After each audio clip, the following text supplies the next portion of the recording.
আমি না, আমারও না, এই দেয়াল তোমারই রচনা।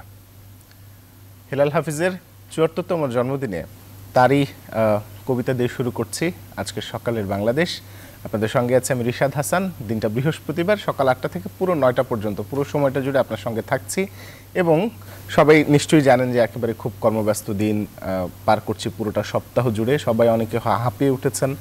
আশ্বিনের এই একেবারে বৃষ্টিস্নাত সকাল বা এরকম একটা চমৎকার সকালবেলা হয়তো অনেকের ঘুম থেকে উঠতে ইচ্ছে করছে না, কাজে যেতে ইচ্ছে করছে না, কিন্তু একটা জিনিস মাথায় রাখতেই হবে যে আজকের দিনটা পেরোলেই কিন্তু কাল শুক্রবার। যাই হোক, কালকের দিনটাও ছুটির, নিঃসন্দেহে সবার দিনটাই ভালো কাটবে সেই প্রত্যাশা দিয়ে শুরু করছি। এবং শুরুতেই যে কাজটি করব সেটা হলো ইতিহাসের পাতায় চোখ রাখবো, দেখে নেব কি ঘটেছিল ইতিহাসের এই দিনে।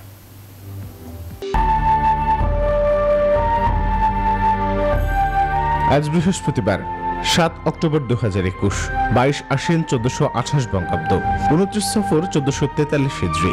গ্রেগরীয় বর্ষপঞ্জি অনুসারে বছরের ২৮০তম আর অধিবর্ষে ২৮১তম দিন। ১৮২৬ খ্রিস্টাব্দের এই দিনে প্রথম মধ্যাকর্ষণ শক্তিসম্পন্ন আমেরিকান রেলপথ চালু হয়। ১৯৫০ সালের এই দিনে কলকাতায় mother Teresa missionaries of charity প্রতিষ্ঠিত হয়। ১৯৮১ সালের এই দিনে হোসনি মোবারক মিশরের প্রেসিডেন্ট নির্বাচিত হন। ১৯৫২ সালের এই দিনে জন্ম নেন রুশ প্রজাতন্ত্রের অন্যতম রাজনৈতিক ব্যক্তিত্ব ভ্লাদিমির পুতিন। ১৯৭৮ সালের এই দিনে জন্মগ্রহণ করেন ভারতীয় ক্রিকেটার জহির খান। ওয়েস্ট ইন্ডিয়ান ক্রিকেটার ও গায়ক ডোয়েন জেমস জন ব্র্যাভো ১৯৮৩ সালের এই দিনে জন্মগ্রহণ করেন। ১৯৯২ সালের এই দিনে মারা যান জার্মান রাষ্ট্রনায়ক উইলি ব্রান্ট। আমেরিকান বংশোদ্ভূত রাশিয়ান সাংবাদিক ও অ্যাক্টিভিস্ট আন্না পলিটস্কোভায়া ২০০৬ সালের এই দিনে মৃত্যুবরণ করেন। ২০১৪ সালের এই দিনে জীবনের শেষ নিঃশ্বাস ত্যাগ করেন জার্মান লেখক ও নাট্যকার সিগফ্রিড লেন্স। দেখছিলাম কি ঘটেছিল ইতিহাসের এই দিনে। প্রথমেই কিন্তু হেলাল হাফিজের কবিতা দিয়ে শুরু করেছিলাম এবং সমকালীন বাংলা সাহিত্যের এই জনপ্রিয় কবি, যার অনেক লাইন অনেকের মুখে মুখে ঘুরে বেড়াচ্ছে, অনেকের ফেসবুক স্ট্যাটাসে ঘুরে বেড়াচ্ছে, অনেক কিছু কিন্তু দেখাই যাচ্ছে। কিন্তু কবির প্রাপ্তি এবং প্রত্যাশাটা কি, সেটাই জানবো একটা চমৎকার প্রতিবেদনে। তাকানোর মতো করে তাকালে চিনবে আমাকে, আমাকে নাচে না মানে সকালের শিশির নাচে না। ১৯৪৮ সালের ৭ অক্টোবর নেত্রকোনায় জন্ম নেন কবি হেলাল হাফিজ। শৈশবে বাবা মাকে হারিয়ে এক প্রকার নিঃসঙ্গ জীবনযাপন তার। এক বিকেলে মেলায় কেনা খামখেয়ালির তাল পাখাটা।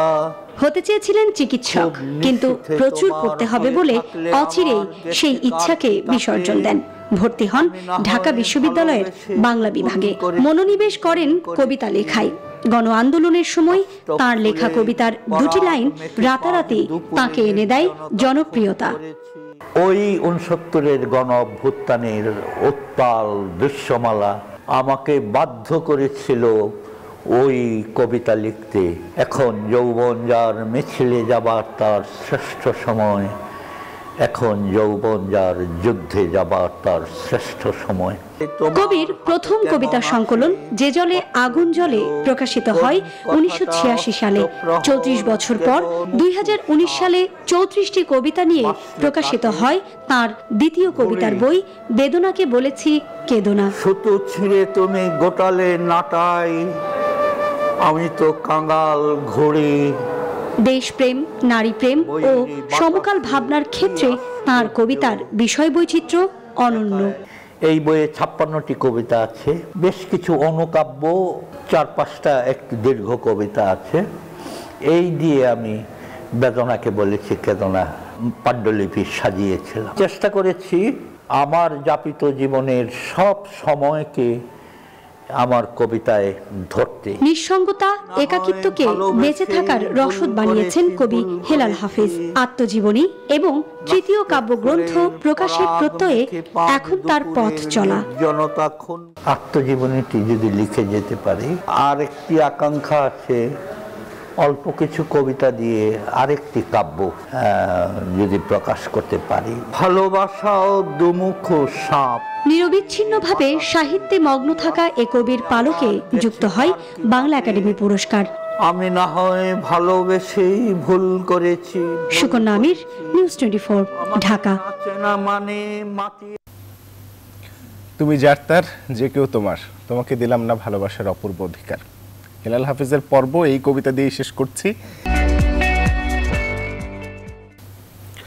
এই মুহূর্তে আমার হাতে দেশের যে প্রধান প্রধান সংবাদপত্রগুলো রয়েছে সেগুলোর শিরোনাম রয়েছে। শুরুতে আমার হাতে রয়েছে দৈনিক বাংলাদেশ প্রতিদিন।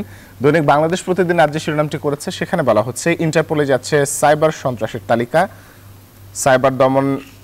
সাইবার সন্ত্রাস দমনে দায়িত্ব স্বরাষ্ট্র মন্ত্রণালয়, বলেছেন মোস্তফা জব্বার। এরপরে রয়েছে দৈনিক কালের কণ্ঠ। দৈনিক কালের কণ্ঠ আজ যে শিরোনামটি করেছে সেখানে বলা হচ্ছে ইভ্যালির কায়দায় আরও 5 কোম্পানি। দৈনিক প্রথম আলোর অনলাইন সংস্করণ আমার হাতে রয়েছে। দৈনিক প্রথম আলো অনলাইন সংস্করণ, দৈনিক প্রথম আলো পত্রিকা যে শিরোনামটি করেছে সেখানে বলা হচ্ছে সাংসদ শরীফুলের বাড়ি বিলাস, রোহিঙ্গা শিবিরে পরিস্থিতি সামাল দিতে সরকারের বিশেষ মনোযোগ। দৈনিক সমকাল পত্রিকা এই মুহূর্তে আমার হাতে রয়েছে। দৈনিক সমকাল আজ যে শিরোনামটি করছে সেখানে বলছে লোভ দেখিয়ে টাকা হাতানো থামেনি, ই কমার্সে প্রতারণা। ডেইলি সান এই মুহূর্তে আমার হাতে রয়েছে। ডেইলি সান পত্রিকা আজ যে শিরোনামটি করেছে সেখানে বলা হচ্ছে drug arms smuggling, human trafficking, Teknaf a hotspot. Daily star পত্রিকা এই মুহূর্তে আমার হাতে রয়েছে। ডেইলি স্টার রাজ্য শিরোনামটি করেছে সেখানে বলা হচ্ছে fear and looting in refugee camps. এই ছিল।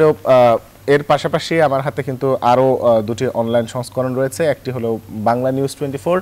বাংলা নিউজ 24 শিরোনাম করেছে ম্যালেরিয়ার প্রথম টিকার অনুমোদন পেল। এরপরে রয়েছে আমার হাতে বিডি নিউজ 24। আমরা একটু বিডি নিউজ 24টাও দেখব। এই ছিল আমার হাতে থাকা আজকের দেশের প্রধান প্রধান সংবাদপত্রগুলোর শিরোনাম। আমরা আজ বিস্তারিত আলোচনা করব। বিস্তারিত আলোচনার জন্য আজ আমাদের সঙ্গে যুক্ত হবেন ডক্টর নিজামুল হক ভূঁইয়া, সাধারণ সম্পাদক, ঢাকা বিশ্ববিদ্যালয় শিক্ষক সমিতি। নিজামুল হক ভূঁইয়া, আপনাকে সুপ্রভাত জানাচ্ছি। প্রথমেই আপনার কাছে যে বিষয়টি জানতে চাইব সেটি হলো যে গত পরশুদিন থেকে ঢাকা বিশ্ববিদ্যালয়ের হল খুলেছে শিক্ষার্থীদের জন্য, সেটির কি অবস্থা? বিশেষ করে একটি বিষয় খুব গুরুত্বপূর্ণ, সেটি হলো ছাত্র হলগুলোতে বিশেষ করে দেখা যায় যে গণরুমের একটা বিষয় থাকে, যেখানে অনেক ছাত্র বা অনেক শিক্ষার্থী একসঙ্গে গাদাগাদি করে থাকেন। তো সেক্ষেত্রে এবারে আপনারা আসলে এই করোনা পরিস্থিতিতে বা করোনা সংক্রমণ এই মুহূর্তে কম আছে, এখন কি ব্যবস্থা গ্রহণ করছেন? ধন্যবাদ আপনাকে, ধন্যবাদ নিউজ 24 এর অসংখ্য দর্শকবৃন্দুকে। আপনারা জানেন যে দীর্ঘ প্রায় 565 দিন পরে আমাদের ঢাকা বিশ্ববিদ্যালয়ে গত পরশুদিন হলগুলো খুলে দেওয়া হয়েছে মাস্টার্স এবং ফোর্থ ইয়ারের ছাত্রদের, এবং যারা 1 ডোজ টিকা নিয়েছে আমাদের আবাসিক শিক্ষক এবং প্রভোস্টবৃন্দ এবং বিশ্ববিদ্যালয় কর্তৃপক্ষের সহযোগিতায় এবং আমাদের কর্মকর্তা কর্মচারীরাও সহযোগিতা করেছেন। হল গেটগুলোতে হ্যান্ড স্যানিটাইজার ব্যবস্থা করে বিশেষ পদ্ধতিতে টিকা সার্টিফিকেট চেক করেই একটা উৎসবমুখর পরিবেশে আমাদের ছাত্রছাত্রীরা হলে প্রবেশ করেছে। এমনি গতকালকেও সে ধারা অব্যাহত রয়েছে। আমরা আশা করছি যে আমাদের প্রবেশ কমিটির মিটিং এ সিদ্ধান্ত হয়েছে আগামী 10 তারিখে আমাদের third year, second year, first ইয়ারের জন্য হল খুলে দেওয়া হবে। এমনকি পর্যায়ক্রমে বাংলাদেশের বিভিন্ন বিশ্ববিদ্যালয়গুলোতেও কোনো বিশ্ববিদ্যালয় ইতিমধ্যে খুলে দেওয়া হয়েছে। মানে হলগুলোতেও ছাত্রদেরকে শাহজালাল বিজ্ঞান ও প্রযুক্তি বিশ্ববিদ্যালয়, ইউনিভার্সিটি তারা খুলেছে। এমনকি পর্যায়ক্রমে ঢাকা বিশ্ববিদ্যালয় আজকে আমাদের একাডেমিক কাউন্সিলের সভা আছে, সেখান থেকে আমরা আশা করছি যে এই মাসের মাঝামাঝি আমরা তো বিশ্ববিদ্যালয় খুলে দেবো। এমনকি আমার জাহাঙ্গীরনগর, চট্টগ্রাম বিশ্ববিদ্যালয়, রাজশাহী বিশ্ববিদ্যালয়, সবগুলো বিশ্ববিদ্যালয় এই মাসে আশা করি খুলবে, যেহেতু করোনা একটা নিয়ন্ত্রণে আছে। তো আপনি যেটি বলেছেন গণরুমের কালচার, আমরা যেটা অনেক আগ থেকে ঢাকা বিশ্ববিদ্যালয় গত 2 বছর থেকে আমরা চেষ্টা করে যাচ্ছি গণরুমের কালচার থেকে বিশ্ববিদ্যালয়কে বের হয়ে আসার জন্য।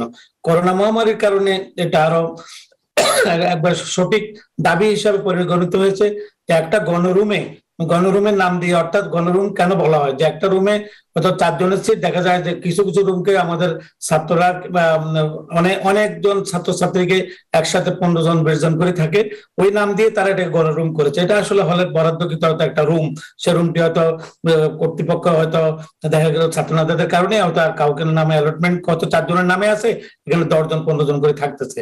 তো যেহেতু এখন করোনা মহামারীর কারণে সংক্রমণের হার বেড়ে যেতে পারে সে আশঙ্কা, এবং কি এই গণরুমের কালচারটি আর থাকবে না। আমরা যে সমস্ত গণরুম গুলো আছে সেগুলো বিশ্ববিদ্যালয় কর্তৃপক্ষ ইতিমধ্যে প্রবেশ কমিটির মিটিং এর মাধ্যমে সেগুলোকে সাধারণ ছাত্রছাত্রীদের জন্যই সিট বরাদ্দ করে দেওয়া হয়েছে। আর একটা জিনিস যেটা হলো যে একসময় যেমন আমাদের একটা হলে 4 সিট 2 সিট 1 সিট সিঙ্গেল রুমও আছে, সেখানে একসময় ডাবলিং এর ব্যবস্থা করা হতো, বা দেখা যাচ্ছে যে 2 জনের জায়গায় 4 জন, এমন আবাসিক শিক্ষকরাও সে অনুমতিও দিত। কারণ আমাদের 37,000 ছাত্রছাত্রী ঢাকা বিশ্ববিদ্যালয়ে পড়াশোনা করে, 18 থেকে 20,000 ছাত্রছাত্রী আমাদের হলে অবস্থান করে। কিন্তু এখন আমরা যেটা দেখছি সেটা হলো করোনার কারণে স্বাস্থ্যবিধি মেনটেন করতে হলে আমাদের আবাসিক ছাত্র যারা যেখানে যে রুমে অবস্থান করছে তারা সেই রুমে অবস্থান করবে। আর ঢাকা বিশ্ববিদ্যালয়ে আমাদের ছাত্রদের একটা দাবি সবসময় বলে আসে যে স্যার আমাদের হলে সিট দেন। ঢাকা বিশ্ববিদ্যালয় কিন্তু আবাসিক বিশ্ববিদ্যালয়ের কালচার নিয়ে প্রতিষ্ঠিত হয় নাই। যেমন জাহাঙ্গীরনগর বিশ্ববিদ্যালয় আবাসিক বিশ্ববিদ্যালয়, সেখানে 16,000 ছাত্রছাত্রী আছেন, তাদের ওই পর্যায়ে হলও আছেন, যে যতগুলো ছাত্র তাদের ততগুলো সিট এবং ততগুলো আবাসনের ব্যবস্থা রয়েছে। তো সুতরাং আর তাছাড়া বাংলাদেশে আপনার পাবলিক বিশ্ববিদ্যালয় আমাদের এখন প্রায় 50-এর মতো, এর মধ্যে 42টি এখন আমাদের আছে। এর মধ্যে আমাদের সব মিলিয়ে আমাদের 90টি হল আছে, 1,30,000 ছাত্রছাত্রী পাবলিক বিষয় হলগুলোতে থাকে। তাহলে বুঝতে পারেন যে আমাদের 2 লাখের উপরে ছাত্রছাত্রী যেখানে পড়াশোনা করে, সেখানে আমাদের পাবলিক বিশ্ববিদ্যালয় প্রায় 3 লাখের মতো আমাদের ছাত্রছাত্রী পড়াশোনা করে, সেখানের মধ্যে দেখা যাচ্ছে যে আমাদের মাত্র 1,30,000 ছাত্রছাত্রী হলে থাকে। তো হলগুলোতে আমরা স্বাস্থ্যবিধি মেনটেন করছি। আর 26 তারিখে বিশ্ববিদ্যালয়ের লাইব্রেরি এবং বিভিন্ন ডিপার্টমেন্ট ইনস্টিটিউটের হল, সেমিনার, লাইব্রেরি গুলো খুলে দেওয়া হয়েছে। আমাদের ছাত্রছাত্রীরা যথাযথভাবে স্বাস্থ্যবিধি মেনটেন করেই তারা কিন্তু পড়াশোনা করছে। আমরা দেখছি যে আমরা আশার আলো পাচ্ছি।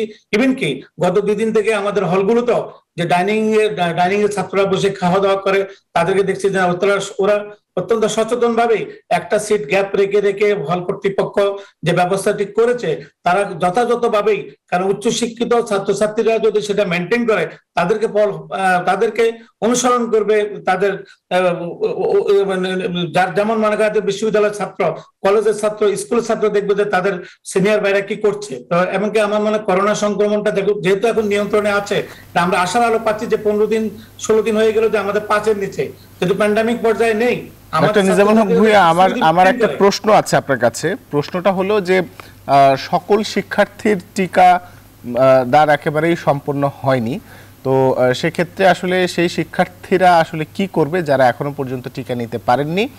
আর বিশেষ করে শিক্ষার্থীদের ক্ষেত্রে একটি বিষয় দেখা যায় যে অনেকের যে জাতীয় পরিচয়পত্র সেটি অনেকের হয়নি, বা অনেক ক্ষেত্রে হারিয়ে গেছে, বা কোনো একটা সংশোধনের কারণে তারা হয়তো টিকার জন্য নিবন্ধন করতে পারছে না। সেক্ষেত্রে আসলে শিক্ষার্থীরা কি করতে পারে, বা আপনারা আসলে শিক্ষার্থীদের জন্য কি ব্যবস্থা করেছেন?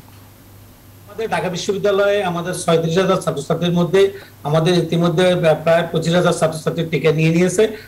আপনারা জানেন যে আমাদের এই সপ্তাহে আমাদের ঢাকা বিশ্ববিদ্যালয়ে আমরা একটা টিকা কেন্দ্র, আমাদের মাননীয় উপাচার্য ডক্টর মোহাম্মদ আখতারুজ্জামান উদ্যোগ নিয়ে, আমাদের স্বাস্থ্যমন্ত্রী এবং ডিজি হেলথের সাথে সহযোগিতা নিয়েই আমাদের একটা টিকা কেন্দ্র চালু হয়েছে। ইতিমধ্যে আমাদের বিশ্ববিদ্যালয়ের পরিবারের যারা টিকা দেন নাই এবং আমাদের যে সমস্ত ছাত্রছাত্রীরা টিকা দেন নাই, তারা এনআইডি কার্ড শো করেই এবং তাদের আইডেন্টি কার্ড সাথে নিয়ে তারা কিন্তু অন দ্য স্পট তারা টিকা দিচ্ছে। গত এই সপ্তাহে কিন্তু আমাদের টিকা কার্যক্রমটা আগামী 17 তারিখ পর্যন্ত চলবে, শুক্র শনিবার ছাড়া। আর এনআইডি কার্ডের কথা বলেছেন, আমাদের 4 থেকে 5,000 ছাত্রছাত্রীর এনআইডি কার্ড নেই। আমরা আজকে সকাল 10টায় আমাদের মাননীয় উপাচার্য একটা উদ্যোগ নিয়েছেন নির্বাচন কমিশনের মাধ্যমে, সেই এনআইডি কার্ড টিএসসি তে আজকে সকাল 10টায় উদ্বোধন হবে। আমাদের ছাত্রছাত্রীরা সেখানে গিয়ে তাদের এনআইডি কার্ড করবেন এবং এনআইডি কার্ড নিয়ে তারা কিন্তু পরবর্তী পর্যায়ে টিকা কার্যক্রমে অংশগ্রহণ করতে পারবে। তবে আমরা একটা ব্যাপারে খুব স্ট্রং ইনিশিয়েটিভ নিচ্ছি, সেটা হলো যে সমস্ত ছাত্রছাত্রীরা 1 ডোজ টিকা না নিবে তাদেরকে আমরা ক্লাসরুমে কোনোভাবেই তারা প্রবেশ করতে পারবে না।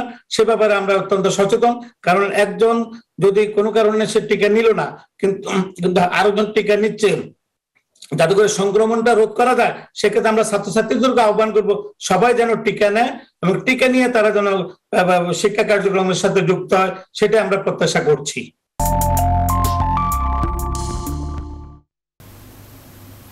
আবহাওয়া পূর্বাভাসে বলা হচ্ছে মৌসুমী বায়ু বাংলাদেশের উপর কম সক্রিয় এবং উত্তর বঙ্গোপসাগরে দুর্বল থেকে মাঝারি অবস্থায় বিরাজ করছে। গতকাল বুধবার পর্যন্ত সন্ধ্যা থেকে পরবর্তী 24 ঘন্টার আবহাওয়া পূর্বাভাসে বলা হচ্ছে রংপুর, ময়মনসিংহ, সিলেট ও চট্টগ্রাম বিভাগের কিছু কিছু জায়গা এবং রাজশাহী, ঢাকা, খুলনা ও বরিশাল বিভাগের 2-1 জায়গায় অস্থায়ী দমকা হাওয়া সহ হালকা থেকে মাঝারি ধরনের বৃষ্টি বা বজ্রসহ বৃষ্টি হতে পারে। এছাড়া সারাদিন দেশের রাতের এবং দিনের তাপমাত্রা প্রায় অপরিবর্তিত থাকতে পারে।